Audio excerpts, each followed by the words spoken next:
नमस्कार दोस्तों, आज हम फिर से एक नई कहानी देखेंगे। आज की कहानी है एक लालची मिठाई वाले की। दीनपुर गांव में सोहन नाम का हलवाई रहता था। वह खूब बढ़िया और स्वादिष्ट मिठाइयाँ बनाने के लिए जाना जाता था। इसी वजह से उसकी दुकान पूरे गांव में मशहूर थी। पूरा गांव उसकी दुकान से मिठाई खरीदता था।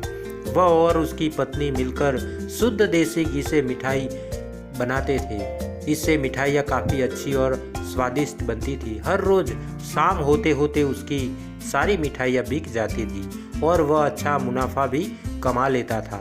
मिठाइयों से जैसे ही आमदनी बढ़ने लगी, सोहन के मन में और पैसा कमाने का लालच आने लग गया।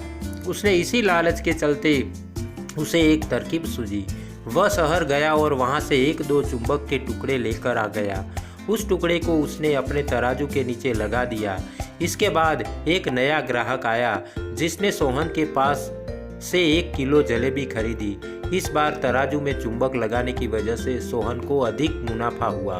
उसने अपनी इस तरकीब के बारे में अपनी पत्नी को भी बताया, लेकिन उसकी पत्नी को सोहन की यह चालाकी अच्छी नहीं लगी। उसने सोहन को समझाया कि उसे अपने ग्राहकों के साथ इस तरह की धोखेबाजी नहीं करनी चाहिए, लेकिन सोहन ने अपनी पत्नी की बात बिल्कुल भी नहीं सुनी।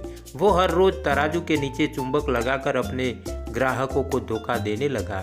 इससे उसका मुनाफा बढ़कर कई गुना अधिक हो गया। इससे सोहन को काफ़ी खुशी हुई। एक दिन सोहन की दुकान पर रवि नाम का एक नया लड़का आया। उसने सोहन से 1-2 किलो जलेबी खरीदी। सोहन ने इसे भी चुंबक लगे तराजू से तोलकर जलेबी दे दी। रवि ने जैसे ही जलेबी उठाई, उसे लगा कि जलेबी का वजन 2 किलो से कम है। उसने अपना शक दूर करने के लिए सोहन से दोबारा से जलेबी को तोलने के लिए कहा। रवि की बात सुनकर सोहन चिढ़ गया।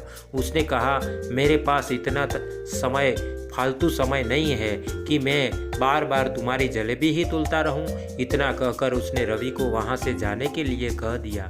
सोहन मिठाई वाले की बात सुनने के बाद रवि जलेबी लेकर वहां से चला गया। वह एक दूसरी दुकान पर गया और वहां से बैठे मिठाई वाले से अपनी जलेबी तोलने के लिए कहा। जब दूसरे दुकानदार ने जलेबी तोली तो जलेबी सिर्फ 1.5 किलो ही निकली। अब उसका शक यकीन में बदल गया था। उसे पता चल गया था कि सोहन मिठाई वाले के तराजू में कुछ गड़बड़ है। अब उसने तराजू की गड़बड़ को सबके सामने लाने के लिए खुद एक तराजू खरीद लिया और उसे ले जाकर सोहन मिठाई वाले के दुकान के पास ही रख दिया।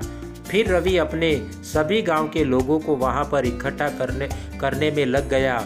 जैसे ही लोगों की थोड़ी भीड़ बढ़ने लगी तो उसने गांव के लोगों को कहा कि आज मैं आप सभी लोगों को एक जादू दिखाता हूँ। यह जादू देखने के लिए बस आप लोगों को सोहन मिठाई वाले से खरीदा गया सामान एक बार इस तराजू में तोलना होगा। अब आप लोग देखेंगे कि कैसे सोहन मिठाई वाले के तराजू में तोली गई मिठाइयाँ इस दूसरे तराजू में अपने आप ही कम हो जाती हैं। कुछ देर बाद एक दो लोग मिठाई लेकर रवि के पास पहुँचे तो उसने ऐसा करके भी दिखाया। इसके बाद सोहन के दुकान से जिसने भी मिठाइयाँ खरीदी थी सभी ने रवि के तराजू में तोलकर देखा तो उसकी मिठाइयाँ 250 ग्राम से लेकर आधा किलो तक कम निकली। यह सब देखकर लोगों को काफ़ी हैरानी हुई।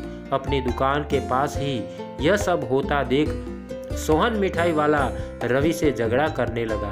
उसने लोगों को बताया कि रवि यह सब नाटक कर रहा है। अपनी बात को सही साबित करने के लिए रवि सीधे सोहन मिठाई वाले का तराजू लेकर आया और तराजू में लगा चुंबक निकालकर सबको दिखाने लगा। यह देखकर गांव वालों को बहुत गुस्सा आया।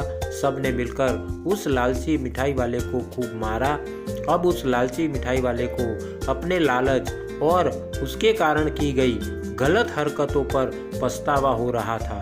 उसने अपने गांव के सभी लोगों से माफ़ी मांगी और वादा भी किया कि भविष्य में वे ऐसी कोई भी जालसाजी नहीं करेगा।